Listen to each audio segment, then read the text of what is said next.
அனைவருக்கும் வணக்கம். இப்போ இந்த வீடியோ மூலமாக போஷன் ட்ராக்கரில் தடுப்பூசிகள் எப்படி பதிவு பண்ணுறது அப்படின்னு பார்க்கலாங்க. இது வழக்கம் போல் காம்கேரில் இருக்கிற மாதிரி தான் தடுப்பூசிகள் பதிவு பண்ணணும். இப்போது போஷன் ட்ராக்கர் லாகின் பண்ணிக்கலாங்க.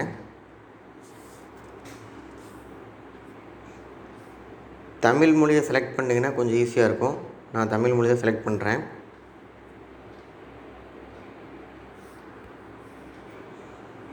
இப்போ போஷன் ட்ராக்கரில் எத்தனை விதமான பயனாளிகளுக்கு தடுப்பூசி பதிவு பண்ணணும் அப்படின்னு பார்த்தீங்கன்னா, கர்ப்பிணி பெண்கள், அடுத்து பார்த்திங்கன்னா பாலூட்டும் தாய்மார்கள், அடுத்து பார்த்திங்கன்னா 0 to 6 மாதம் உள்ள குழந்தைகள், அதுக்கடுத்து பார்த்திங்கன்னா 6 மாதங்கள் to 3 ஆண்டுகள் உள்ள குழந்தைகள், அதுக்கடுத்து பார்த்திங்கன்னா 3 to 6 ஆண்டுகள் குழந்தைகள். 5 விதமான பயனாளிகளுக்கு நம்ம தடுப்பூசி விவரங்களை போஷன் ட்ராக்கரில் பதிவு பண்ணணுங்க. ஃபஸ்ட்டு ஏஎன்சி கர்ப்பிணி பெண்கள் ஆப்ஷனுக்கு போங்க. போய்ட்டு நீங்கள் பதிவு பண்ணிக்கிற ஏஎன்சியினுடைய விவரங்கள்லாம் லிஸ்ட் ஆகும். அதில் எந்த ஏஎன்சிக்கு நீங்கள் இப்போது தடுப்பூசி விவரத்தை பதிவு பண்ணணும்னு நினைக்கிறீங்களோ அந்த ஏஎன்சிக்கு பக்கத்தில் இருக்கிற 3 புள்ளியை கிளிக் பண்ணுங்கள். கிளிக் பண்ணிங்க அப்படின்னா 4 ஆப்ஷன் காமிக்கும். சுய விவரத்தை புதுப்பிக்கவும், இடம்பெயர்தல் குறித்தான விவரங்கள், தகவலை உள்ளிடவும், கடைசியாக இருக்கக்கூடிய தடுப்பூசி அப்படிங்கிற ஆப்ஷனை கிளிக் பண்ணிக்கோங்க. இப்போ ஏஎன்சி அல்லது பிஎன்சி இந்த ரெண்டுக்குமே பார்த்திங்கன்னா நமக்கு போஷன் ட்ராக்கரில் கொடுக்கக்கூடிய ஆப்ஷன் பார்த்திங்கன்னா கோவிட் தடுப்பூசி. அந்த ஏஎன்சி பயனாளி கோவிட் தடுப்பூசி எடுத்துட்டாங்க அப்படின்னா நீங்கள் டிக் அடிச்சுக்கங்க. எத்தனாம் தேதி கோவிட் தடுப்பூசி அவங்க எடுத்துக்கிட்டாங்க அப்படிங்கிற ஆப்ஷனை மட்டும் கிளிக் பண்ணிக்கோங்க. இப்போ உதாரணத்துக்கு பார்த்திங்கன்னா நான் ஒரு 6ஆம் தேதின்னு கொடுக்குறேன். 6ஆம் தேதின்னு கொடுத்து 6 ஆகஸ்ட் 2021 அன்றைக்கி இவங்க கோவிட் தடுப்பூசி எடுத்துக்கிட்டாங்க அப்படின்ட்டு டேட்டு வந்துருச்சு. இப்போ சமர்ப்பிக்கவும் கொடுக்கலாம். கொடுத்தீங்க அப்படின்னா கோவிட் தடுப்பூசி இவங்க எடுத்துக்கிட்டாங்க அப்படிங்கிற இன்ஃபர்மேஷன் அதில் ஷேவ் ஆகிடும். சரிங்களா? இப்படி தான் ஒரு ஏஎன்சிக்கு கோவிட் தடுப்பூசி பதிவு பண்ணணும். இதில் வேறு எந்த தடுப்பூசியும் இதில் நம்மளுக்கு போஷன் ட்ராக்கர் இது வரைக்கும் அப்டேட் ஆகலைங்க. அதனால் நீங்கள் கோவிட் தடுப்பூசி அந்த ஏஎன்சி பயனாளி எடுத்திருந்தாங்க அப்படின்னா நீங்கள் அதை மட்டும் பதிவு பண்ணால் போதும். சரிங்களா? அடுத்து 2வதாக பார்த்திங்கன்னா பாலூட்டுதல் தாய்மார்கள் பிஎன்சி பெனிஃபிஷரிக்கு எப்படி தடுப்பூசி விவரம் பதிவு பண்ணுறதுன்னு பார்க்கலாங்க. பிஎன்சி விவரத்துக்குள்ளே போங்க. இதில் நீங்கள் பதிவு பண்ணிக்கூடிய பிஎன்சி விவரங்கள்லாம் லிஸ்ட் அவுட் ஆகும்.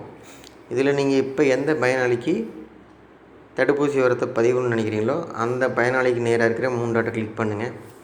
கிளிக் பண்ணிட்டு இதில் 3வது ஆப்ஷன் தடுப்பூசி அப்படிங்கிற ஆப்ஷனுக்குள்ளே போங்க. இதுலேயும் பார்த்தீங்க அப்படின்னா கோவிட் தடுப்பூசி மட்டும்தான் இப்போ வரைக்கும் போஷன் ட்ராக்கரில் கொடுத்துருக்காங்க. இந்த பிஎன்சி பயனாளி கோவிட் தடுப்பூசி எடுத்துக்கிட்டாங்க அப்படின்னா டிக் அடிச்சுட்டு எந்த தேதியில் அவங்க கோவிட் தடுப்பூசி எடுத்துட்டாங்க அப்படிங்கிறத டேட்டை கிளிக் பண்ணிக்கோங்க. இந்த பயனாளி எடுக்கலை அப்படிங்கிறனால நான் ஒரு ஆப்ஷனுக்காக கேன்சல் பண்ணிட்டு போகிறேங்க. ஒருவேளை உங்கள் சென்டரில் இருக்கக்கூடிய பிஎன்சி பயனாளி யாராவது எடுத்திருந்தாங்க அப்படின்னா இந்த பாக்ஸை கிளிக் பண்ணி எந்த தேதியில் அவங்க கோவிட் தடுப்பூசி எடுத்துட்டாங்க அப்படிங்கிற டேட்டை கிளிக் பண்ணிவிட்டு ஓகே கொடுத்தீங்கன்னா ஓகே. அதுக்கடுத்து அது சமர்ப்பிக்கவும் எனேபிள் ஆகிரும். சமர்ப்பிக்கவும் கொடுத்துடுங்க. சரிங்களா? அதுக்கடுத்து பார்த்தீங்கன்னா 0 to 6 மாதங்கள் உள்ள குழந்தைகளுக்கு எப்படி தடுப்பூசி விவரத்தை பதிவு பண்ணுறதுன்னு பார்க்கலாங்க. 0 to 6 முதல் பட்டியலுக்கு போயிருங்க. இப்போ இதில் பார்த்தீங்கன்னா நீங்கள் பதிவு பண்ணியிருக்கக்கூடிய பிஎன்சிக்கு ஈக்குவலான குழந்தைகள். இப்போ பிஎன்சி 4 அப்படின்னா குழந்தைகள் 4 இருக்கும். ஒரு வேளை இரட்டை குழந்தைகளாக இருந்தால் குழந்தைகள் எண்ணிக்கை 5ஆக இருக்கலாம். சரிங்களா? இப்போது ஏதாவது ஒரு குழந்தைக்கு நேராக இருக்கிற 3 புள்ளியை கிளிக் பண்ணிக்கோங்க. கிளிக் பண்ணிவிட்டு அதில் 4வது ஆப்ஷன் தடுப்பூசி இந்த விவரத்தை கிளிக் பண்ணிங்க அப்படின்னா ஒரு பிறந்த குழந்தையிலேருந்து 6 வயது வரை அல்லது 10 வயது வரை என்னென்ன தடுப்பூசி அவங்களுக்கு கொடுக்கணும் அப்படிங்கிறத கம்ப்ளீட்டாக அதில் டிஸ்பிளே பண்ணியிருக்காங்க.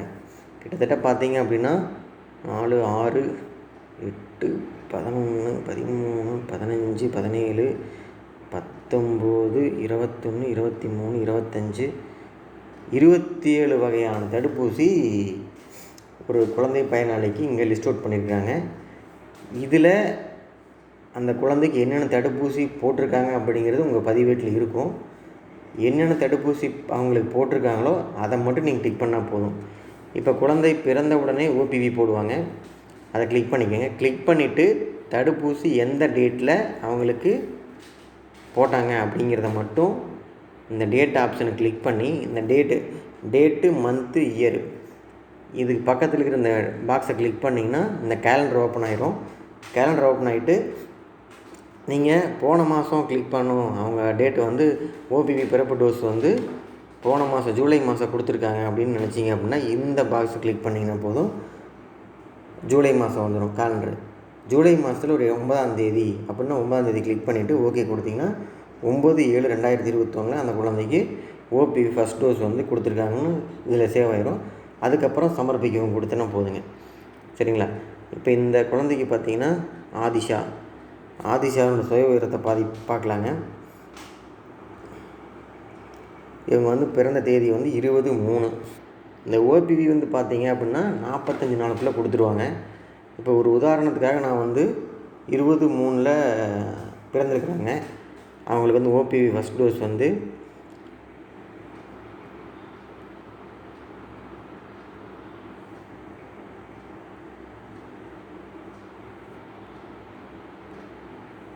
மே மாதம் 27ஆம் தேதி கொடுத்த மாதிரி நான் பதிவு பண்ணுறேங்க. சரிங்களா?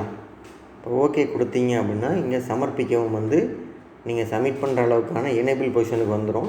இப்போ சமர்ப்பிக்கவும் கொடுத்தீங்க அப்படின்னா ஓபிவி ஃபஸ்ட் டோஸ் வந்து பதிவாயிடும். சரிங்களா? இப்போ இதே மாதிரி பார்த்தீங்க அப்படின்னா polio, hepatitis B, rotavirus, DTP, OPV1, pentavalent, BCG, OPV2, OPV3 இது எல்லாமே உங்கள் பதிவேட்டில் இருக்கும். அது போக பார்த்தீங்கன்னா இந்த வீடியோவில் பார்த்தீங்கன்னா உங்களுக்கு 2 தடுப்பூசி அட்டவணை வந்து இதில் டிஸ்ப்ளே பண்ணுறேன். இது அதிகமாக உங்களுக்கு ஒவ்வொரு பகுதியிலும் ஒவ்வொரு மாதிரி யூஸ் பண்ணிகிட்ருப்பாங்க. உங்களுக்கு பயன்பட்டுச்சு அப்படின்னா இதை பயன்படுத்திக்கோங்க.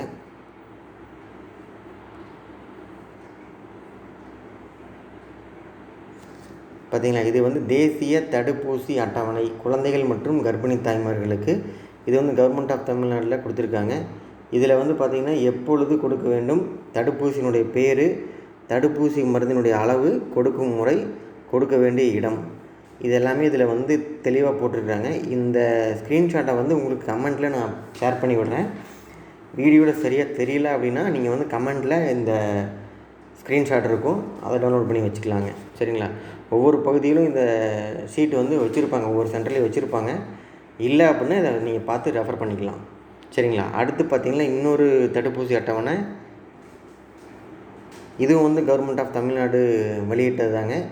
இதில் பார்த்தீங்க அப்படின்னா குழந்தை பிறந்தவுடன் என்னென்ன தடுப்பூசி கொடுக்கணும், என்ன அளவு கொடுக்கணும், கொடுக்கும் முறை, ஊசி வழியாக கொடுக்கணுமா, தலை வழியாக கொடுக்கணுமா, வாய் வழியாக கொடுக்கணுமா, தோல் வழியாக கொடுக்கணுமா அப்படிங்கிற இன்ஃபர்மேஷன்லாம் இந்த தடுப்பூசி அட்டவணையில் தெளிவாக கொடுத்துக்கிறாங்க. இந்த ஸ்க்ரீன்ஷாட்டையும் உங்களுக்கு கமெண்ட்டில் ஷேர் பண்ணிடுறேன். தேவைப்பட்டவங்க எடுத்து பார்த்துக்குங்க உங்கள் ரெஃபரன்ஸ்க்கு.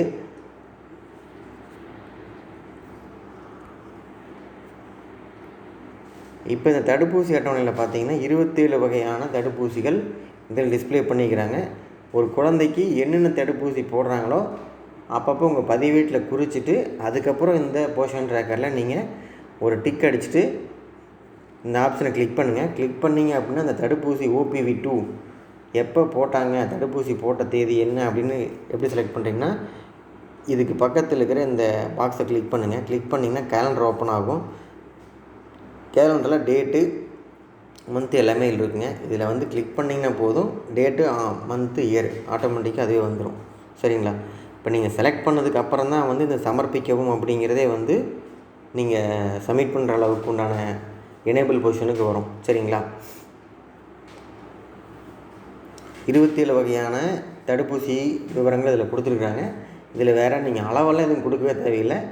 எந்த அன்னைக்கு எந்த தேதியில் அந்த குழந்தைக்கு அந்த தடுப்பூசி போட்டாங்க அப்படிங்கிறத மட்டும் நீங்கள் டேட் மட்டும் போட்டால் போதும், தடுப்பூசி விவரம் பதிவாயிருங்க. இதுக்கடுத்து பார்த்தீங்கன்னா 6 மாதங்கள் டு 3 ஆண்டுகள் இந்த பயனாளிகளுக்கு எப்படி தடுப்பூசி விவரம் பதிவு பண்ணுறது அப்படின்னா அந்த பட்டியலுக்கு போயிடுங்க. பட்டியலுக்கு போயிட்டு இப்போ நீங்கள் எந்த குழந்தைக்கு தடுப்பூசி விவரத்தை பதிவு பண்ணணும்னு நினைக்கிறீங்களோ அந்த குழந்தைக்கு நேராக 3 டாட்டை கிளிக் பண்ணுங்கள். கிளிக் பண்ணிவிட்டு அதுலேயும் 4வது ஆப்ஷன் தடுப்பூசி அப்படிங்கிற விவரத்தை கிளிக் பண்ணுங்கள். இதுலேயும் பார்த்தீங்கன்னா அப்படின்னா 27 வகையான தடுப்பூசி விவரங்கள் இதில் கொடுத்துருக்குறாங்க. அந்த குழந்தைக்கு என்னென்ன தடுப்பூசி இது வரைக்கும் போட்டிருக்காங்க அப்படிங்கிறத ஒவ்வொரு பாக்ஸாக கிளிக் பண்ணிக்கோங்க. கிளிக் பண்ணிட்டு தடுப்பூசி போட்ட தேதி மட்டும் நீங்கள் இந்த பாக்ஸ் கொடுத்தீங்க அப்படின்னா கேலண்டர் ஓப்பன் ஆயிரும். எந்த டேட்டுன்னு மட்டும் செலக்ட் பண்ணிங்கன்னா போதும். சமர்ப்பிக்கவும் எனேபிள் ஆகிரும். சமர்ப்பிக்கவும் கொடுத்தீங்க அப்படின்னா தடுப்பூசி விவரம் பதிவாயிருங்க.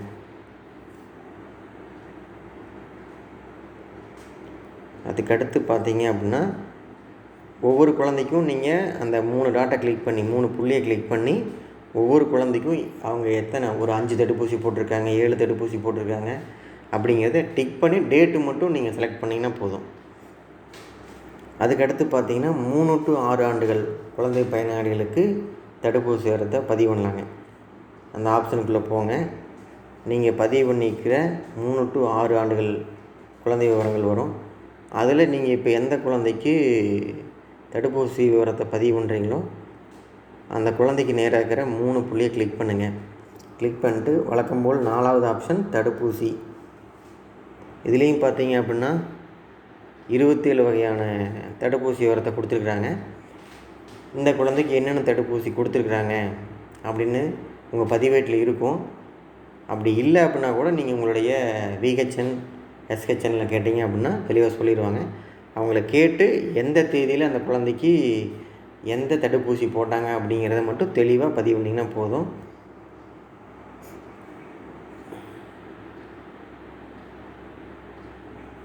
இந்த டேட்டு மட்டும் கிளிக் பண்ணிங்கன்னா சமர்ப்பிக்கவும் எனேபிள் ஆகிரும். அதுக்கப்புறம் சமர்ப்பிக்கவும் கொடுத்தீங்கன்னா போதுங்க. இப்போ 5 வகையான பயனாளிகள் இருக்கிறாங்க. கர்ப்பிணி பெண்கள், பாலூட்டும் தாய்மார்கள், 0 to 6 மாத குழந்தைகள், 6 மாதம் to 3 ஆண்டுகள் குழந்தைகள், 3 ஆண்டுகள் முதல் 6 ஆண்டுகள் வரையிலான குழந்தைகள். இந்த 5 வகையான பயனாளிகளுக்கு என்னென்ன தடுப்பூசி எப்போ அவங்களுக்கு போடப்பட்டது, எப்போ அவங்க செலுத்திக்கிட்டாங்க அப்படிங்கிறத மட்டும் நீங்கள் பதிவு பண்ணால் போதும். அதனோட அளவெல்லாம் தேவையில்லைங்க. சரிங்களா? ரொம்ப எளிமையானது தான். இந்த வீடியோ நீங்கள் ஒரு முறை பார்த்தாவே போதும்.